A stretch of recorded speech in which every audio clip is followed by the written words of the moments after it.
பாருங்கள், எங்கள் வீட்டு ஹெல்த்தி லஞ்சு சொல்ல போகிறேன். இதை பார்த்து லைக் பண்ணி சப்ஸ்கிரைப் பண்ணுங்கள், கமெண்ட் பண்ணுங்கள். இது எல்லாமே எங்கள் வீட்டில் மாடி தோட்டத்தில் விளைஞ்சதுங்க.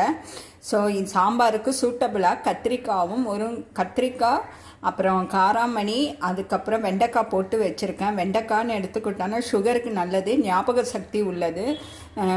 வெண்டைக்காயில் அவ்வளோ இருக்குது. காராமணின்னு எடுத்துக்கிட்டிங்கன்னா எடையை குறைக்கும், கொலஸ்ட்ரால் கம்மி பண்ணுதுங்க. அதே மாதிரி கத்திரிக்காய்னு எடுத்துக்கிட்டிங்கன்னா மூளைங்க சம்மந்தமானதை செயல்படுதை நம்மளுக்கு நல்லபடியாக வச்சுக்கிது. அதனால் நினைவாற்றல் இருக்குது. ஸோ அதை சொல்லப்போனால் இந்த காய்கறியில் ஏகப்பட்டது இருக்குங்க. அங்கே பார்த்திங்கன்னா பாவக்காய்னு எடுத்தோன்னா சுகருக்கு ரொம்ப ரொம்ப நல்லது. அது பாவக்காய் பார்த்திங்கன்னா அதில் சொல்ல போனோன்னா ஏகப்பட்ட நன்மைகள் இருக்குங்க பாவக்காயில் பார்த்திங்கன்னா.